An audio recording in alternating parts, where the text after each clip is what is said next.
आज का जो टॉपिक है बायोलॉजी का अति महत्वपूर्ण टॉपिक है और आज 2-3 चैप्टर आपका हम कवर करेंगे जो कि आपके एग्जाम के लिए अति महत्वपूर्ण होगा और हर एक एग्जाम में यहाँ से क्वेश्चंस पूछे जाते हैं।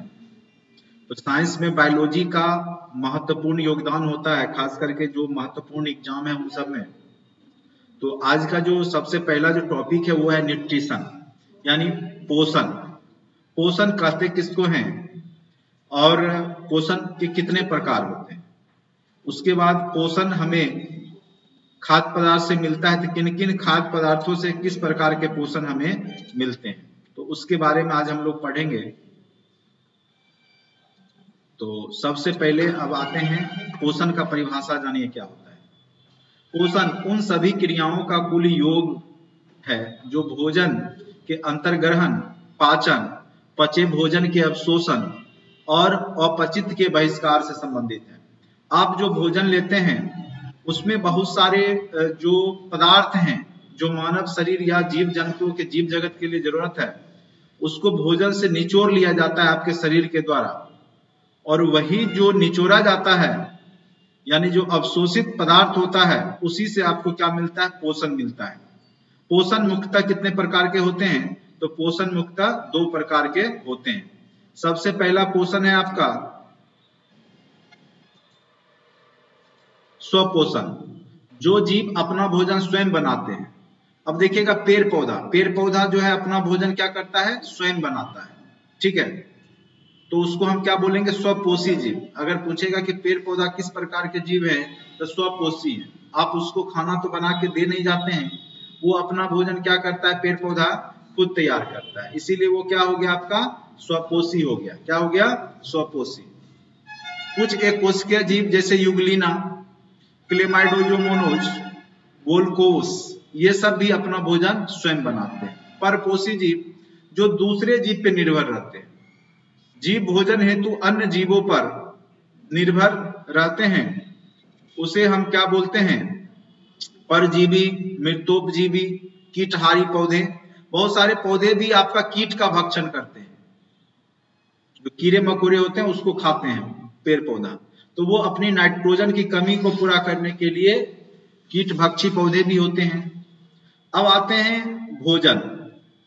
भोजन वह पोषक पदार्थ है जो किसी जीव द्वारा वृद्धि, कार्य, मरम्मत और जीवन क्रियाओं के संचालन हेतु ग्रहण किए जाते हैं। बिना भोजन का आपका विकास होगा ही नहीं, और आपका शारीरिक विकास के लिए भोजन अति आवश्यक है, चाहे मानसिक हो चाहे शारीरिक विकास के। वे विभिन्न भोजन होता क्या, विभिन्न पदार्थों का मिश्रण होता है जिसमें विभिन्न प्रकार के अवयव पाए जाते हैं। जैसे आपका भोजन में सबसे ज्यादा मात्रा में क्या होता है, कार्बोहाइड्रेट होता है। 7 प्रकार के मुख्य अवयव भोजन से आपको प्राप्त होते हैं, जिससे आपका शरीर का संचालन होता है, जो कोशिका होता है वो जीवित रहता है। उसमें सबसे पहला आपका कार्बोहाइड्रेट। सबसे पहला कौन सा है, कार्बोहाइड्रेट। तो भोजन में सबसे ज्यादा मात्रा में आपको क्या मिलता है, कार्बोहाइड्रेट मिलता है, और यही आपका प्रमुख ऊर्जा का सोर्स होता है। मानव शरीर जो चलता है वो कार्बोहाइड्रेट पे ही चलता है।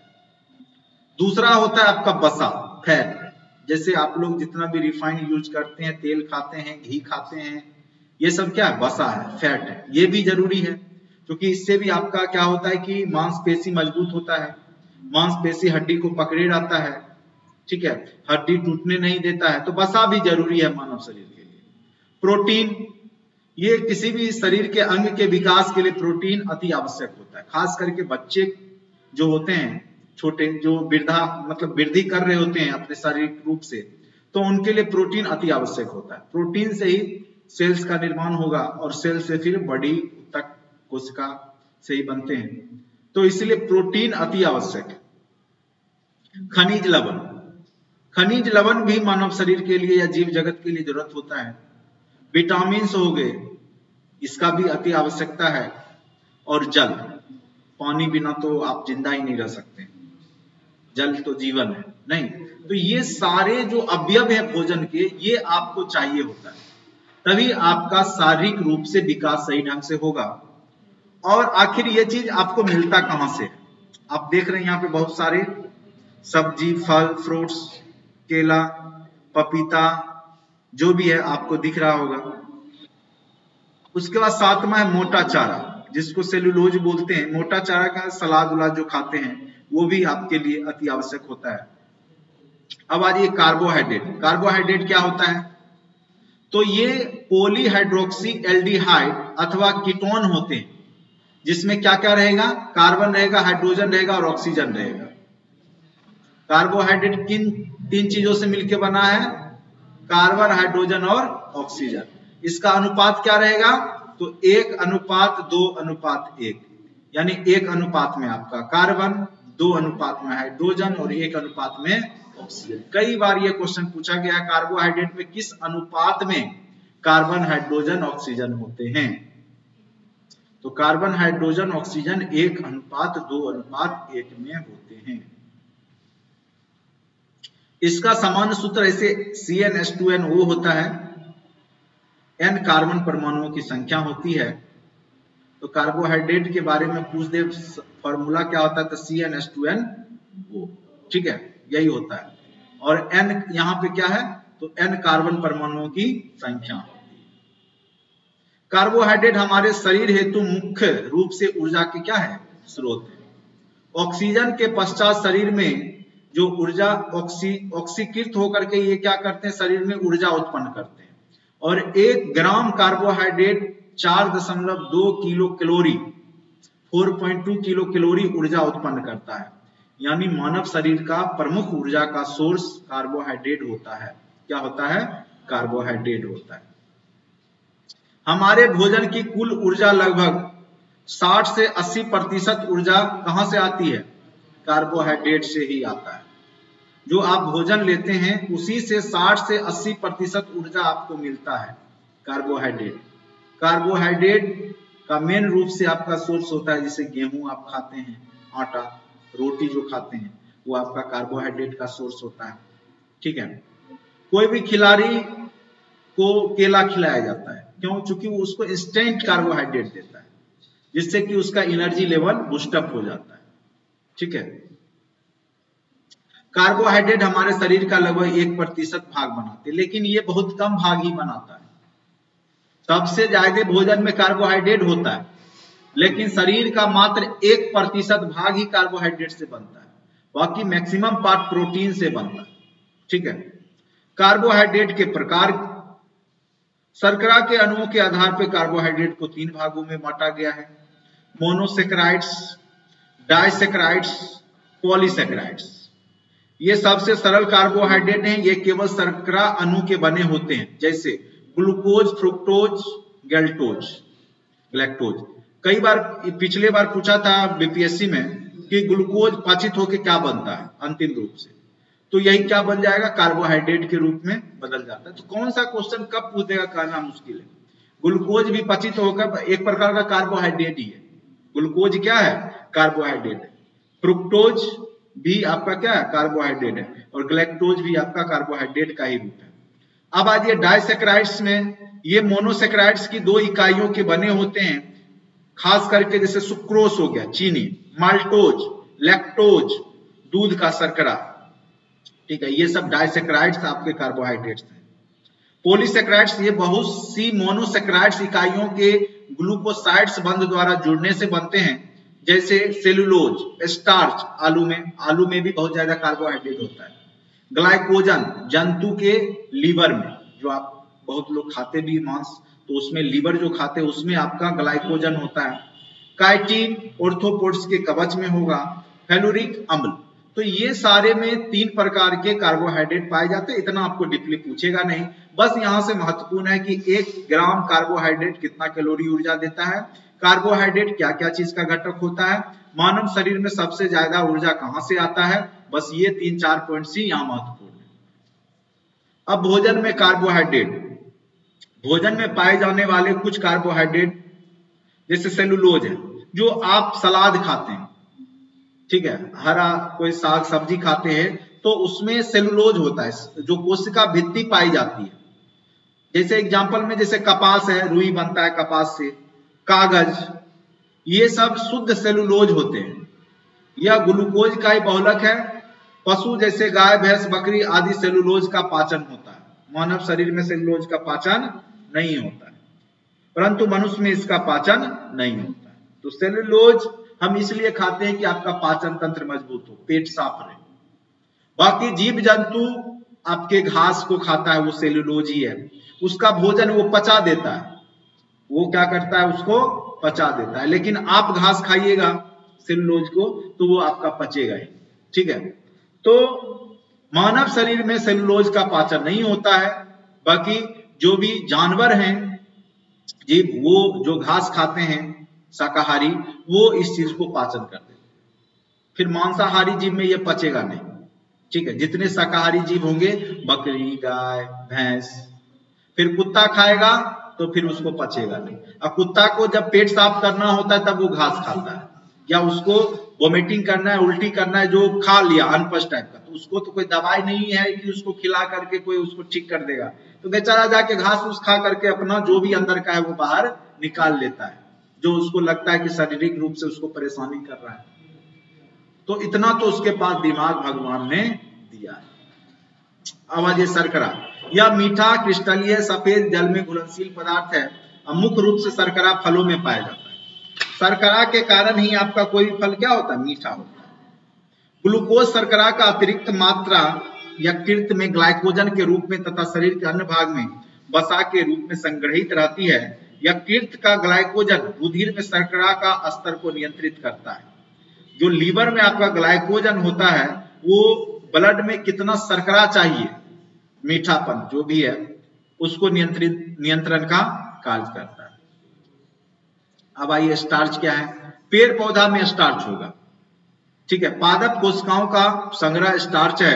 रासायनिक रूप से यह एमाइलोज एवं एमिलोपेक्टिन का मिश्रण है, जिसका अनुपात 1:4 होता है। तनु हाइड्रोक्लोरिक अम्ल के द्वारा यह ग्लूकोज में अपघटित हो जाता है। HCl स्टार्च को पचा देता है। हाइड्रो मानव शरीर में भी अगर पूछेगा कौन सा अम्ल पाया जाता है तो क्या बोलेंगे, हाइड्रोक्लोरिक अम्ल, HCl। आपके पेट में कौन सा अम्ल है, HCl, हाइड्रोक्लोरिक अम्ल, ठीक है। सल्फ्यूरिक अम्ल नहीं मार किया जाता, HCl है। मानव शरीर में किस प्रकार का एसिड है, HCl, हाइड्रोक्लोरिक एसिड, ठीक है। अति महत्वपूर्ण प्रश्न। अब आज ये कार्बोहाइड्रेट का सोर्स क्या है, तो इसके मुख्य रूप से सोर्स है आलू। आलू में बहुत ज्यादा कार्बोहाइड्रेट है। फल, फल में क्या है, केला। इसीलिए खिलाड़ी को अगर वो आता है दौड़ करके तो उसको केला खाने के लिए दिया जाता है, क्योंकि उसको इंस्टेंट एनर्जी देगा। अनाज में, चावल में कार्बोहाइड्रेट है, गेहूं में है, मक्का में है, इस सब में क्या है, कार्बोहाइड्रेट है। और शर्करा के रूप में जैसे आप लोग मधु खाते हैं, शहद, गन्ना हो गया, चुकंदर हो गया, जैम फल का जो खाते हैं वो, रोटी हो गया, दूध हो गया, ये सब में आपका कार्बोहाइड्रेट पाया जाता है। कार्बोहाइड्रेट की अधिक मात्रा लेने से क्या होगा, पाचन तंत्र संबंधी रोग हो जाएगा। ओवरडोज आप लीजिएगा तो क्या होगा, पाचन संबंधी बीमारी होगा। इसलिए कार्बोहाइड्रेट की मात्रा लिमिट लेनी चाहिए, ज्यादा नहीं लेना चाहिए। कार्बोहाइड्रेट के मात्रा को अधिक लेने से बच्चे और वयस्क में क्या आ जाएगा, मोटापा आ जाएगा। मोटा लोग ज्यादा खाने से मोटा हो जाता है, बहुत लोग बहुत खाता है उससे भी मोटा हो जाता है। जरूरत से ज्यादा आप कार्बोहाइड्रेट ले लीजिएगा तो वो फैट के रूप में क्या होगा, फिर वसा और कार्बोहाइड्रेट अगर आप ज्यादा लेते हैं तो वो फैट के रूप में जमा हो जाता है आपके शरीर में। इसलिए ज्यादा भोजन करने से ज्यादा शक्ति तो नहीं आती है, लेकिन आपका शरीर मोटापा जरूर बढ़ जाता है, जो कि अनेक प्रकार के परेशानियों का सबक बन जाएगा, ठीक है। तो कार्बोहाइड्रेट के बारे में समझ गए, स्रोत क्या है। सबसे ज्यादा कार्बोहाइड्रेट फल में, केला में होता है, फिर आपके आलू में है, ये सब समझ गए। कार्बोहाइड्रेट ही मेन रूप से आपका भोजन का, ऊर्जा का सोर्स है। तो यहां से कोई क्वेश्चन आएगा कार्बोहाइड्रेट से तो उम्मीद करते हैं आप लोग बना लीजिएगा। अब आ जाइए वसा, फैट। फैट की क्यों आवश्यकता है, लोग दूध दही क्यों खाता है, ठीक है, घी क्यों पीता है, घी क्यों खाता है, उसके पीछे एक ही रीजन है कि उसमें भी बहुत ज्यादा एनर्जी होता है, बहुत ज्यादा ऊर्जा देता है। वसा वसीय अम्लों और ग्लिसरॉल से बना यौगिक है, जिसमें इसमें भी क्या होगा, कार्बन, हाइड्रोजन, ऑक्सीजन रहेगा। वसा में भी कार्बन, हाइड्रोजन और ऑक्सीजन ही रहता है, और यह बहुत ज्यादा आपको ऊर्जा देता है। 1 ग्राम वसा 9.2 किलो कैलोरी ऊर्जा दे देगा, जबकि 1 ग्राम कार्बोहाइड्रेट मात्र 4.2 देता था, और ये कितना दे रहा है, 9.2 किलो कैलोरी ऊर्जा आपको दे रहा है, यानी आपके शरीर में बहुत ज्यादा एनर्जी ये देता है। इसीलिए लोग दूध दही खाते हैं, कहें दूध दही मक्खन खाओ शरीर में ताकत बनेगा, नहीं, ये जल में अविलय, जल में नहीं विलय होगा। घी को जल में डालिए विलय होगा, मिलता है? नहीं मिलता है। एसीटोन, बेंजीन, क्लोरोफॉर्म आदि में विलय होते हैं। ये कोशिका द्रव, कोशिका आदि में मुख्य रूप से पाई जाती है। जंतु वसा अर्ध ठोस होती है, जबकि वनस्पति वसाएं तरल रूप में होती है। जैसे डलडा, देखिए डलडा जो है, और जैसे सरसों तेल है, सरसों तेल जमेगा नहीं, आपको कितना भी ठंडा हो जाए तो आपका जमेगा नहीं, क्योंकि वो पादप वसा है ना, पेड़ पौधा से प्राप्त हो गया। लेकिन बहुत सारे आप जो सस्ता वाला जो डालडा यूज करते हैं, तो बहुत सारे जीवों के चमड़े को गला करके उससे तेल निकाल करके उसको जमा करके बनाया जाता है, ठीक है। खास करके आप लोग गोलगप्पा जो खाते हैं, वो जनरली ये सस्ते वाला डालडा का यूज किया जाता है, और ये जनरली बस जो होता है जंतु बसा होता है। खास करके ये सब आप देखेंगे जो गरीब कंट्री है, पाकिस्तान हो गया, या आपका अफगानिस्तान हो गया, पाकिस्तान हो गया, या नेपाल हो गया, उसमें लोग खूब खाते हैं इसको। तो चूंकि मांसाहारी लोग होते हैं, तो जो अपशिष्ट पदार्थ बच जाता है जीव जंतु के अपशिष्ट को, तो उसको क्या करते हैं, वो गर्म करके पिघला करके उससे तेल निकाल लेते हैं, और तेल को जमा करके डलडा बना देते हैं और वो बेच लेते हैं, ठीक है। तो सस्ता, लेकिन वो मानव शरीर के लिए बहुत ही घातक है, खतरनाक है, ठीक है। कोलेस्ट्रॉल बढ़ जाएगा, आपका बीपी हाई हो जाएगा, ये सब परेशानी अगर उस तरह का भोजन लेंगे तो होगा। तो सोच समझ करके आप अपना भोजन, बाजार का सामान खाइए, क्योंकि उनको ज्यादा से ज्यादा मुनाफा चाहिए होता है, ज्यादा से ज्यादा। वो आपको 200 रुपए केजी वाला रिफाइन यूज करके आपको नहीं गोलगप्पा छान के खिलाएगा। वो 40-50 रुपए केजी जो खरीदेगा, जो सस्ता होगा, तो सस्ता वही होगा जो अपशिष्ट पदार्थ से बना है, नहीं। वसा का हाइड्रोलिसिस लाइपेज एंजाइम द्वारा छोटी आंत में होता है। वसा का आप सोर्स क्या क्या है? घी, सबसे ज्यादा वसा आपको घी में मिलता है। मक्खन खाते हैं, बादाम जो खाते हैं उसमें भी तेल होता है। चीज, चीज मतलब समझ गए ना, क्या पनीर का चीज बनता है ना, खास करके जो, हाँ, चीज डाला जाता है ना, जैसे आप लोग बर्गर, ये क्या बोलते हैं उसको, पिज्जा में जो चीज डाला जाता है, ठीक है, हाँ। अंडा हो गया, अंडा योग उसी का पीला वाला। मांस हो गया, सोयाबीन हो गया, और सभी जो वनस्पति तेल है, सरसों हो गया, या जो भी आप सोयाबीन हो गया, ये सब में क्या होता है, वसा। वसा की अल्पता से त्वचा सूखा हो जाएगा। वसा भी मानव शरीर के लिए जरूरी है। अगर आप वसा नहीं खाएंगे तो आपका त्वचा क्या होगा, सूखा हो जाएगा। बहुत लोग का क्या होता है, शरीर फटने लगता है ठंड में, सूखा सूखापन हो जाता है, तो वो वसा की कमी के कारण होता है। और वैसे लोग को क्या कहता है, बोरोलिन लगाइए, बोरो प्लस लगाइए, या मुंह में नहीं कुछ मिल रहा है तो कहेगा छाली लगा लीजिए दूध का, नहीं। तो उससे क्या हो जाता है कि वसा वहां पे मिल जाता है, उससे क्या हो जाएगा, फिर वो मुलायम हो जाएगा। तो अगर वसा की कमी है तो त्वचा सूखी हो जाती है। वसा के कारण वसा में घुलनशील विटामिन की भी कमी हो जाती है। अगर आप वसा नहीं लेंगे तो उसमें बहुत सारा विटामिन है जो आपके शरीर को नहीं मिलेगा। और अत्यधिक सेवन करते हैं तो उससे मोटापा हो जाएगा, कोलेस्ट्रॉल का जो स्तर है वो वृद्धि हो जाएगा, हृदय संबंधी रोग हो जाएगा, ठीक है। तो इस प्रकार से आपको विभिन्न तरह की बीमारियां भी आ सकती है। तो उचित मात्रा में वसा भी जरूरी है। अगर आप कम वसा लेंगे तो आपका क्या होगा, हड्डी भी कमजोर होता है, और आपका जो मांसपेशी जो हड्डी को पकड़े रहता है वो आपको सही से नहीं पकड़े रहेगा, तो आप थोड़ा सा गिरेंगे हड्डी टूट जाएगी, ठीक है। मोटा आदमी का हड्डी जल्दी नहीं टूटता, क्योंकि उसके शरीर में स्पंज है, गद्दा है, नहीं फैट बहुत ज्यादा, वो गिरेगा तो गद्द दबर बैठ गया, तो वो हड्डी पे जोर वहां पे नहीं पड़ता। इसीलिए वसा क्या है, जरूरी है। और पतला आदमी देखेंगे उसका हड्डी तुरंत टूटता है, क्योंकि उसका हड्डी जो है वो मांसपेशी उतना उसको मजबूती से पकड़े हुए नहीं है, सारा भार हड्डी पे ही पड़ जाता है। अब आ जाइए प्रोटीन। प्रोटीन को जो है बर्जीलियस ने 1930 में खोजा था, प्रतिपादित किया था शब्द को। प्रोटीन एक प्रकार का अमीनो अम्ल का बहुलक, यह क्वेश्चन कई बार पूछा गया। प्रोटीन एक प्रकार का क्या है? अमीनो अम्ल है। प्रोटीन क्या है? एक प्रकार का अमीनो अम्ल है। ठीक है। प्रोटीन कार्बन, हाइड्रोजन, ऑक्सीजन और नाइट्रोजन से बना होता है। प्रोटीन में नाइट्रोजन भी होता है, जखने अमीनो है तो NH3 हो गया तो नाइट्रोजन होगा ही। और कुछ प्रोटीन में तो सल्फर, गंधक, फास्फोरस, पी और लोहा, जिसको एफिफेरस बोलते हैं, वो भी होता है। तो प्रोटीन इसलिए अति आवश्यक है। और लगभग 20 प्रकार के अमीनो अम्ल प्रोटीन में पाए जाते हैं। और 1 ग्राम प्रोटीन कितना ऊर्जा देता है? 4.1 किलो कैलोरी। किलो कैलोरी ऊर्जा आपको प्रोटीन देता है। तो प्रोटीन भी आपके शरीर के लिए अति आवश्यक है। जितना भी हड्डी टूट गया, घाव भरने का काम हुआ, शरीर वृद्धि का काम हुआ, ये सब प्रोटीन ही आपके शरीर में करता है। कौन करता है?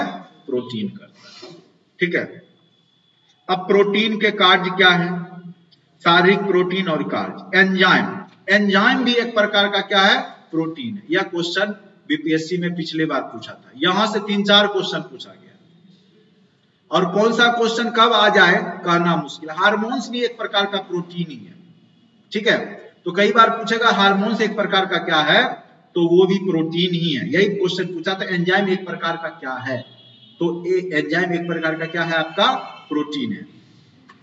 जैव उत्प्रेरक, जैव रासायनिक अभिक्रियाओं में यह सहायक होगा। एंजाइम क्या करता है? जो भी आपका शरीर, आप भोजन लेते हैं उसको पचा देगा। जैव उत्प्रेरक के रूप में कार्य करता है और रासायनिक अभिक्रिया की गति को तीव्र कर देता है। कई बार आपका जब बीमारी हो जाता है, आपको भोजन नहीं पचता है ठीक ढंग से, अपच रहता है या पेट दर्द होगा या कुछ भी, तो उस केस में डॉक्टर एंजाइम एक्स्ट्रा देते हैं। वो एंजाइम लेने से क्या होगा कि आपके शरीर का पाचन क्रिया क्या हो जाता है? थोड़ा सा सुधार हो जाता है। इसीलिए एंजाइम जरूरी है। हार्मोन्स, शरीर के क्रियाओं को नियंत्रण करना। हार्मोन्स के कारण ही आदमी का वृद्धि होगा। आदमी जो बौना हो जाता है, नाटा हो जाता है, उसका हार्मोन की खराबी के कारण। कोई महिला या पुरुष में जो विभेद होता है, लिंग में जो अंतर होता है, वो हार्मोन्स के कारण ही होता है। ठीक है। तो हार्मोनल इनबैलेंस के कारण भी बहुत सारे जो है गुण अवगुण मानव शरीर में आ जाते हैं। कोई बहुत लंबा तगड़ा हो जाता है, बहुत कोई नाटा हो जाता है। ये सब हार्मोन के कारण ही होता है। परिवहन प्रोटीन, हीमोग्लोबिन विभिन्न पदार्थों का परिवहन करता है। हीमोग्लोबिन भी एक प्रकार का प्रोटीन है। और रक्त का जो लाल रंग होता है वो हीमोग्लोबिन के कारण ही होता है। रक्त का लाल रंग किसके कारण होता है? हीमोग्लोबिन के कारण होता है। और वो भी एक प्रकार का परिवहन प्रोटीन ही है। आपका ब्लड में क्या होता है? हेमोग्लोबिन होता है, जिसके कारण ही रक्त क्या होता है? लाल होता है। और आपके शरीर में जो विभिन्न पोषक पदार्थ हैं, चाहे ऑक्सीजन का भी हो, तो वो भी आपका परिवहन का कार्य, एक जगह से दूसरे जगह पहुंचाने का कार्य आपका हीमोग्लोबिन ही करता है। ठीक है। संरचनात्मक प्रोटीन होते हैं जो कोशिका एवं ऊतक का निर्माण करते हैं। कई बार आपका घाव नहीं भरेगा तो बोलेगा डॉक्टर की प्रोटीन वाला सामान खाइए, या प्रोटीन का डब्बा लिख देगा। या जिसको बॉडी बनाना है, शरीर बनाना है, नहीं तो उसको कहेगा कि प्रोटीन लीजिए। क्यों बोलता है? क्योंकि उसका मांसल भाग जो शरीर का है वो निर्माण करेगा। बहुत आदमी पतला दुबला है तो बिना प्रोटीन का उसका शरीर बनता ही नहीं गठीला। उसके लिए डॉक्टर क्या बोलेगा, या जो भी जहां जाता है वो जिम करने, वो बोलेगा प्रोटीन खाओ। लेकिन जानते हो प्रोटीन का साइड इफेक्ट भी है। आप जरूरत से ज्यादा अगर शरीर में प्रोटीन लेंगे तो वो भी आपको खराबी करता है, फायदा कारक नहीं। हाँ, अगर आप एक्सरसाइज कर रहे हैं, जिम जा रहे हैं, तब प्रोटीन लीजिए तो ज्यादा ठीक है। अगर वो सब नहीं कार्य कर रहे हैं, फिजिकल वर्क नहीं कर रहे, तो ज्यादा प्रोटीन नहीं लें, नहीं तो गठिया संबंधित बीमारी हो जाएगा। हड्डी ज्यादा बढ़ गया, नहीं मांस ज्यादा बढ़ गया, जहां नहीं बढ़ना वहां बढ़ गया, नहीं तो उससे क्या होगा? समस्याएं आएगी। एक होता है रक्षात्मक प्रोटीन जो शरीर को रक्षा करता है, प्रतिरक्षा एंटीबॉडी बनाता है शरीर में। एक होता है संकुचन प्रोटीन, ये पेशीय संकुचन चलन हेतु उत्तरदायी होता है। यह आपके शरीर को मुलायम करके रखता है, संकुचित करने में मदद करता है। उसमें मायोसिन और एक्टिन होते हैं। तो ये सारे प्रकार के प्रोटीन होते हैं। तो कौन सा क्वेश्चन कहां से आ जाएगा कहना मुश्किल होता है। इसीलिए लाइन बाय लाइन अच्छे से समझ लीजिए। अगर आप ग्रुप से जुड़ना चाहते हैं तो आप लिंक दिया गया डिस्क्रिप्शन बॉक्स में, उससे आप जुड़ सकते हैं। ऐप को डाउनलोड कर ले, वहां पे आपका पीडीएफ और नोट्स सारा मिल जाएगा। प्रोटीन का मुख्य स्रोत दालें, मछली, अंडा, पत्तीदार सब्जियां, दूध, फल, सोयाबीन, मटर, सेम, पनीर, दही आदि है। अगर पूछेगा सबसे ज्यादा प्रोटीन कहाँ होता है, तो सोयाबीन में। सबसे ज्यादा प्रोटीन कहाँ होता है? सोयाबीन में, बहुत ज्यादा प्रोटीन रहेगा। फिर आप जो पनीर खाते हैं उसमें भी प्रोटीन है, आप जो अंडा खाते हैं, मछली खाते हैं, उसमें भी प्रोटीन है, दूध खाते हैं, दूध में तो हर एक चीज ही मौजूद है, विटामिन सी को छोड़ करके सारा कुछ अवेलेबल रहता है दूध में, ठीक है।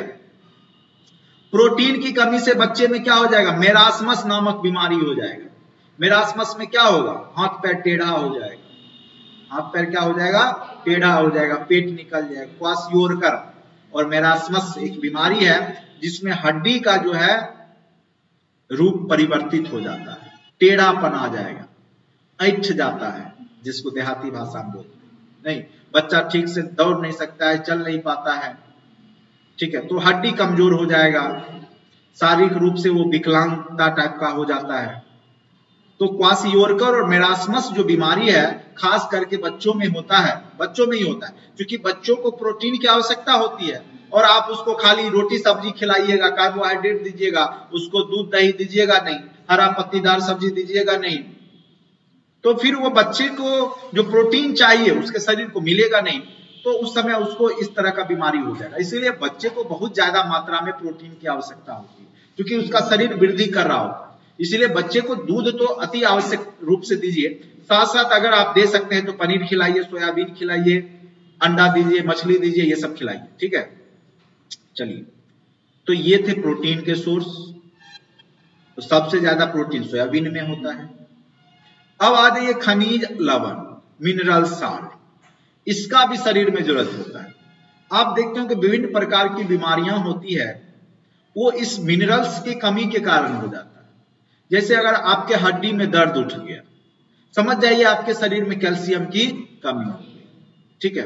अगर आपका दांत झड़ना शुरू हो गया, दांत टूटना शुरू हो गया, अपने आप खाए और दांत झड़ गया, समझ जाइए आपके शरीर में फास्फोरस की कमी होगी। खून की कमी हो गई तो समझ जाइए आपके शरीर में लोहा फेरस की कमी हो रही है। ब्लड, अगर आपका हेमोग्लोबिन लेवल नीचा चला गया तो समझ जाइए कि आपके शरीर में फेरस ऑक्साइड जो है उसकी कमी हो रही है, ठीक है। तो विभिन्न प्रकार के बृहत पोषक तत्व और सूक्ष्म पोषक तत्व को आपको जरूरत होता है। जैसे आयोडीन की कमी से घेंगा रोग हो जाएगा, गलगंड जिसको बोलते हैं, ठीक है। तो विभिन्न प्रकार का, जैसे पोटासियम की कमी से आपको क्या होता है कि उसको क्या बोलते हैं, लकवा मार देना, लकवा मार देता है, ठीक है। तो विभिन्न प्रकार के खनिज लवण को आपकी शरीर को जरूरत होती है, आपके शरीर। तो धातु, अधातु एवं उनके लवण खनिज लवण कहलाते हैं। खनिज लवण हमारे शरीर के 4% भाग बनाते हैं। खनिज लवण दो प्रकार के होते हैं, एक होता है बृहत पोषक तत्व, एक होता है सूक्ष्म पोषक तत्व।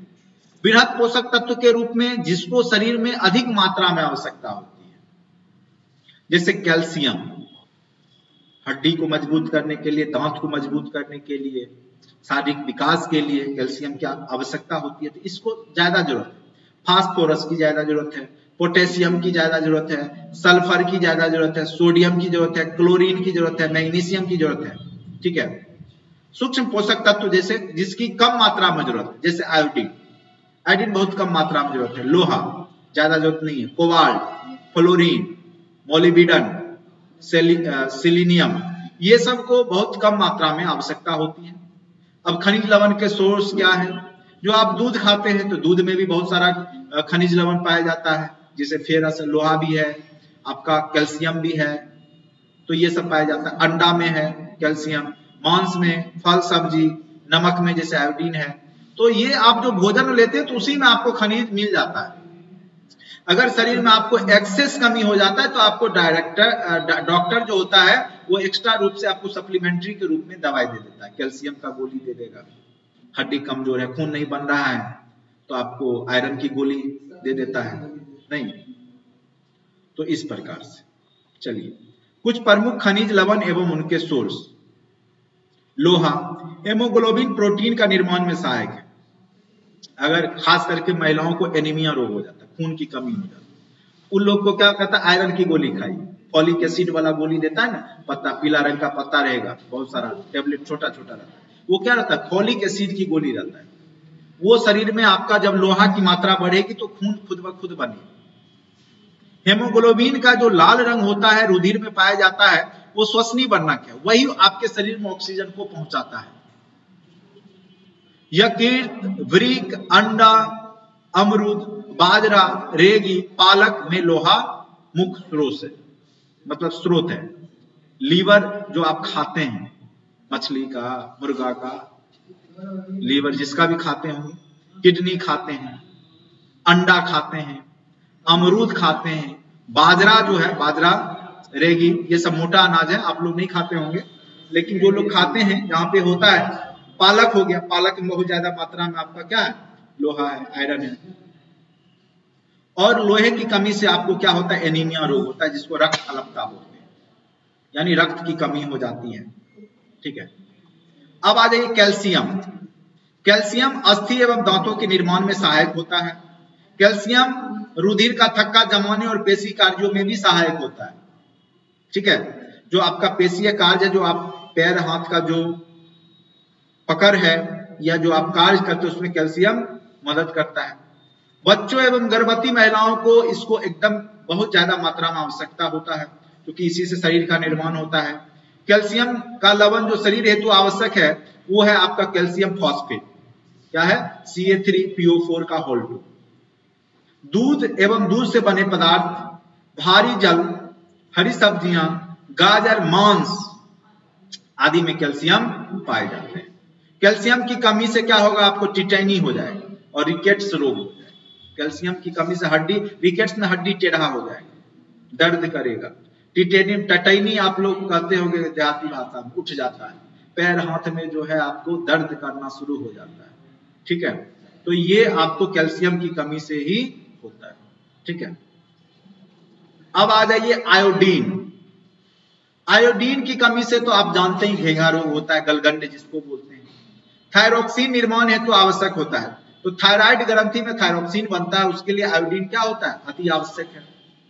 थायरोक्सिन शरीर मानसिक एवं लैंगिक विकास में नियंत्रित करता है, क्योंकि थायरोक्सिन ही शरीर आपका क्या करेगा, शारीरिक रूप से और मानसिक और लैंगिक, जो आप मेल फीमेल में जो विभेद है, उसके विकास को नियंत्रित करता है। कौन, आपका थायरोक्सिन, थायराइड ग्रंथि।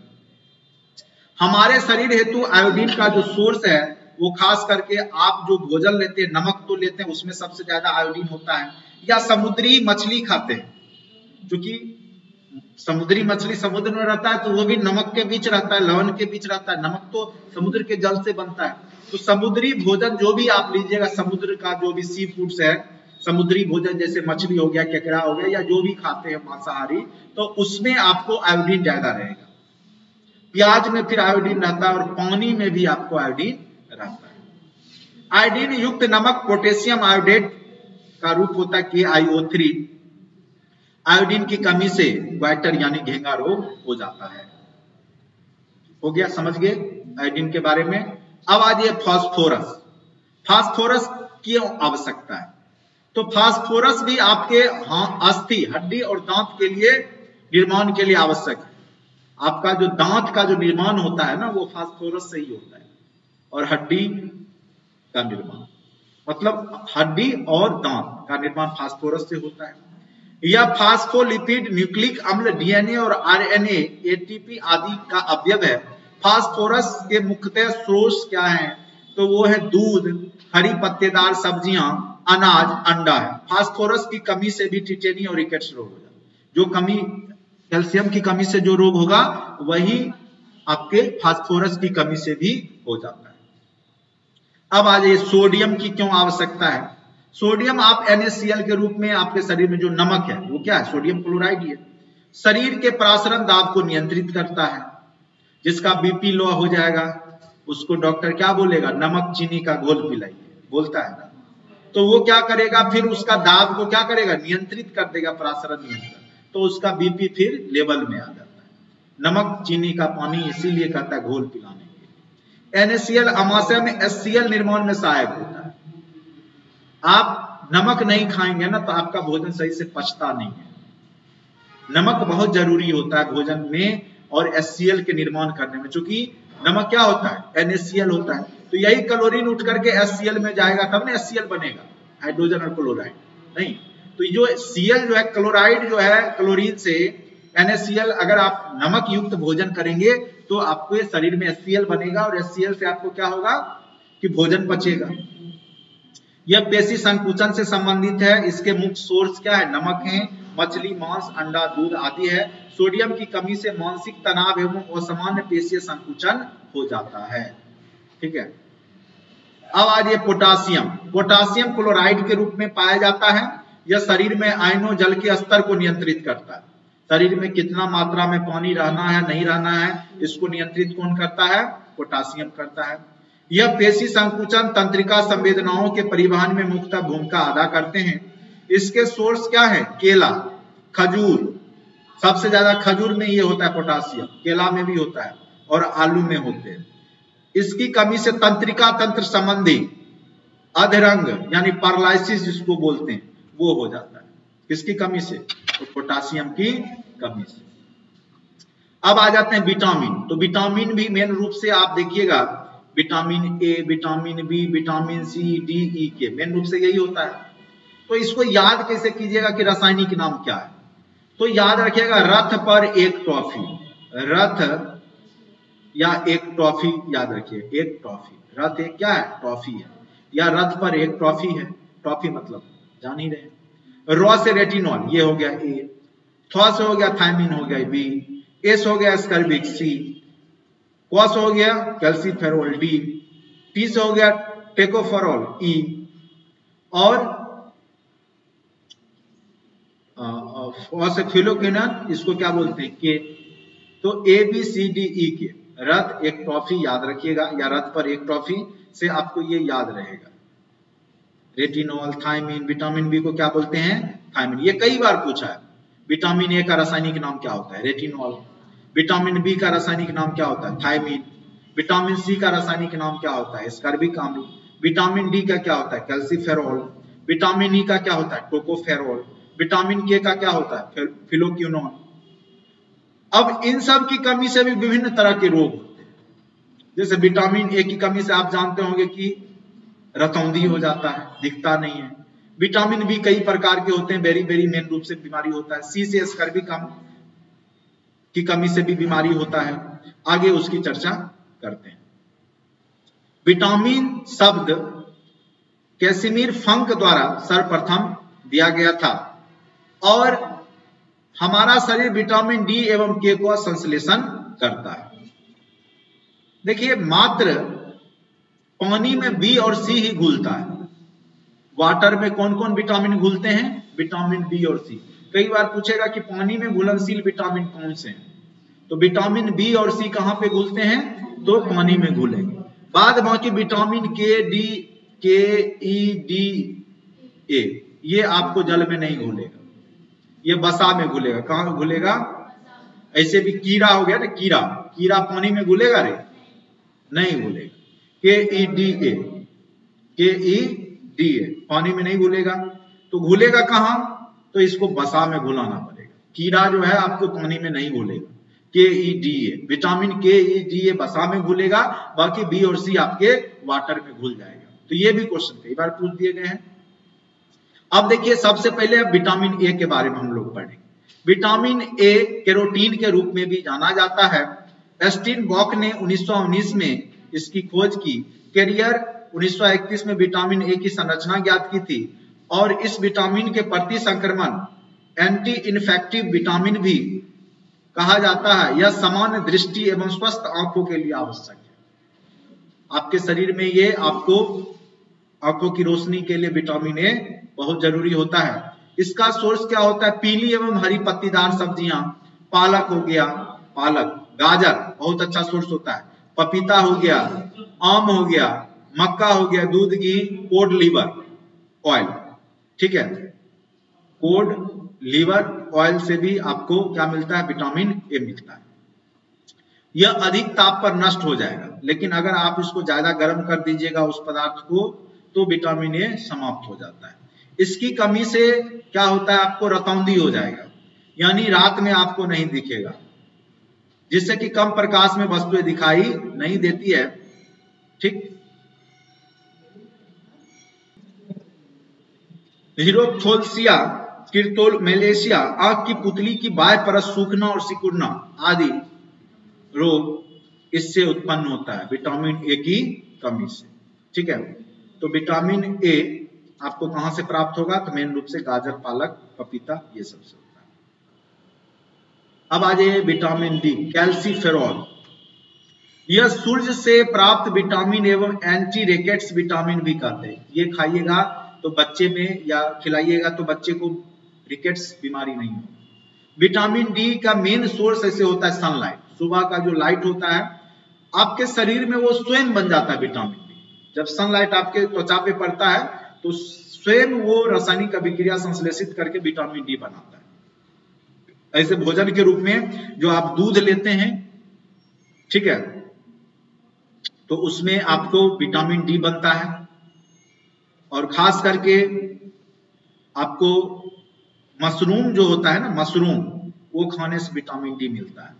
यह सूर्य के प्रकाश की उपस्थिति में त्वचा के नीचे बनता है। यह अस्थियां एवं दांतों के लिए आवश्यक है। डीएनए संश्लेषण, कैल्शियम और फास्फोरस के अवशोषण में सहायक है। इसके सोर्स अंडा, दूध, मछली और लीवर या कीट तेल है।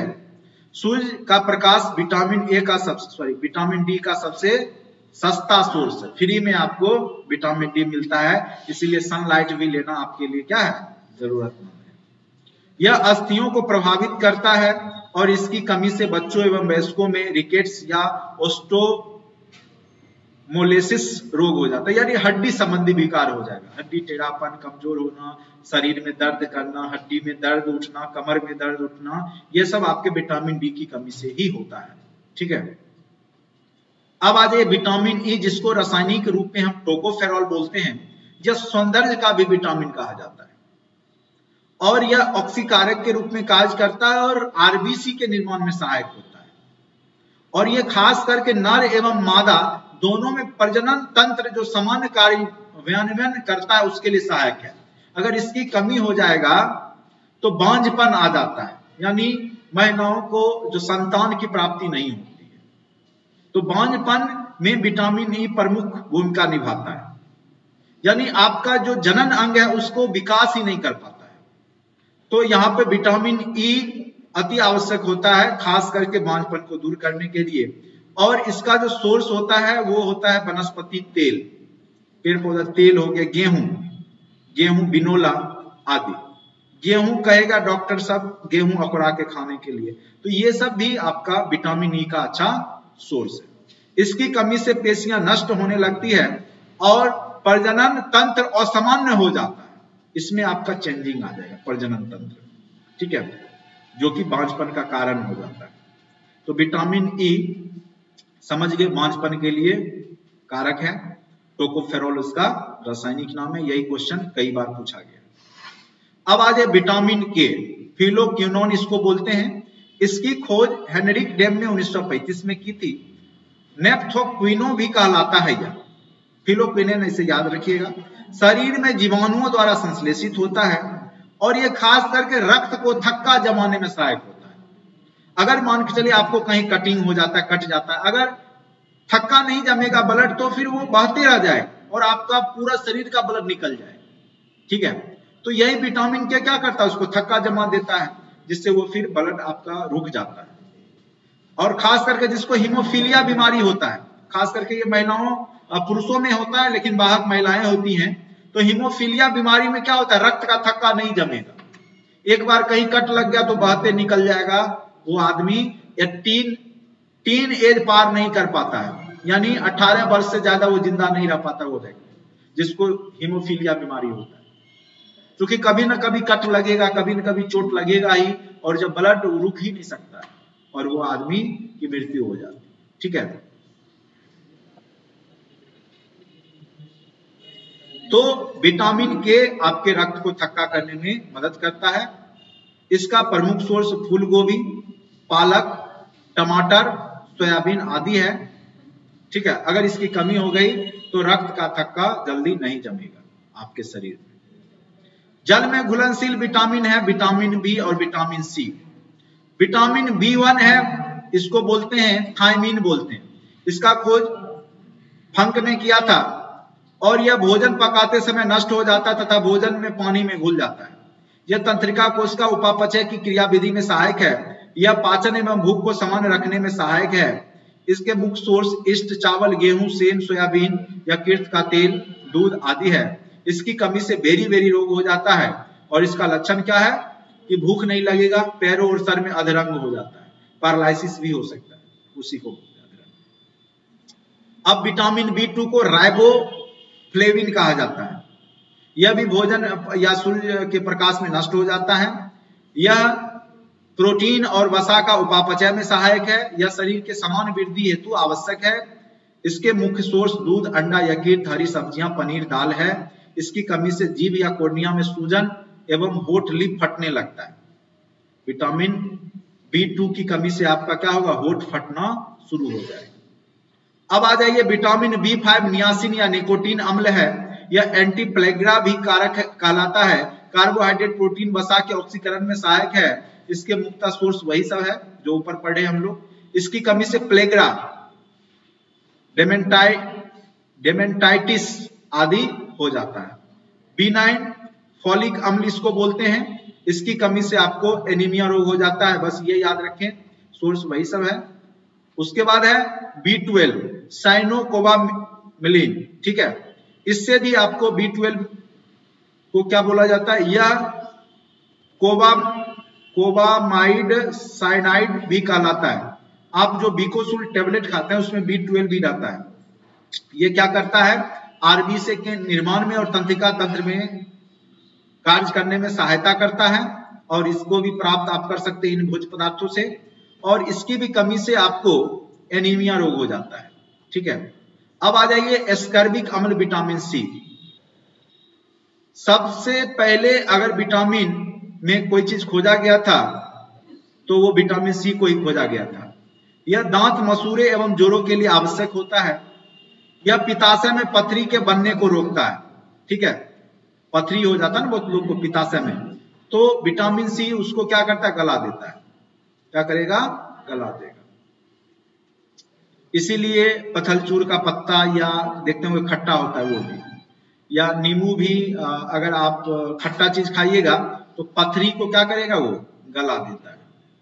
यह ताप से नष्ट हो जाता है। यह संक्रमण के प्रति हमारे शरीर को शक्ति प्रदान करता है, यानी बीमारी को रोकता है आने से। इसीलिए आप देखे होंगे कि कोरोना के समय में बोलता था कि गर्म पानी में नींबू डाल के निचोड़ करके पीने के लिए नहीं, क्यों, क्योंकि वह विटामिन सी क्या करता है, आपके शरीर में जो बाहरी वायरस है उसको रोकता है, आने से रोकता है। क्योंकि खट्टा अम्ल है वो पहले उसको खत्म कर देगा। आपके शरीर में मान के चलिए कोई जीवाणु घुसा पेट के माध्यम से, मुंह के माध्यम से अंदर गया, वहां पहले से जो है वहां खट्टा बैठा हुआ है, वो क्या करेगा, उसको अम्ल से अपने आप उसको खत्म कर देगा, वो वायरस खत्म हो जाएगा। इसलिए अचार में कभी देखते हो पिल्लू लगता है, क्यों नहीं लगता है, उसके क्षारीयपन और खट्टा के कारण। कोई भी खट्टा चीज में आप देखिएगा जीवाणु विषाणु नहीं होगा, इसलिए नहीं होता है क्योंकि वो खट्टा के कारण नहीं होता है, वो दूसरे कारण खट्टा होता है। दही एस्कर्बिक अम्ल के कारण खट्टा नहीं होता है। इसके प्रमुख सोर्स आंवला, रसीले फल, नींबू, संतरा, अमरूद, टमाटर, मिर्च आदि होते हैं। और खास करके जितना भी आप खट्टा फल खाइएगा उस सब में आपका क्या है, एस्कर्बिक एसिड रहता है। इसकी कमी से एस्कर्बी रोग हो जाता है, जिसमें आपके मसूड़े से खून निकलने लगता है। एस्कर्बी बीमारी में क्या होगा कि मसूड़े से खून निकलने लगता है। और लास्ट है जल। जल अति आवश्यक और कार्बनिक पदार्थ है और मानव शरीर में 65% मात्रा क्या होता है, 65 से 70%। यह पसीने और वाष्पन द्वारा शरीर के ताप को नियंत्रित करता है। आपका जो टेम्परेचर जो बना रहता है 58 डिग्री फ़ारेनहाइट, उसको नियंत्रण करने में पानी महत्वपूर्ण भूमिका निभाता है। यह पाचन, परिवहन और उत्सर्जन में सहायक है। इसके मुख्य सोर्स जो आप जल पीते हैं, तरल भोजन लेते हैं, तरबूज, खरबूजा ये सब खाते हैं, ककड़ी, खीरा, उस सब में भी पानी रहता है और पीने का जल में तो रहता ही है। ठीक है, तो इस प्रकार से आपने देखा कि जो भी आपके महत्वपूर्ण विटामिन्स, प्रोटीन्स और मानव शरीर के लिए न्यूट्रिशंस की आवश्यकता है, पोषण की आवश्यकता है, उसको हमने अच्छे से हर एक पॉइंट्स को बता दिया। निश्चित तौर पे बायोलॉजी में यहाँ से 2 से 3 क्वेश्चन आपको देखने को हर एक एग्जाम में मिल जाता है। ठीक है, आज के लेक्चर में इतना ही। अच्छा लगता है लाइक करें, सब्सक्राइब करें चैनल को और दोस्तों के बीच में शेयर करें। धन्यवाद।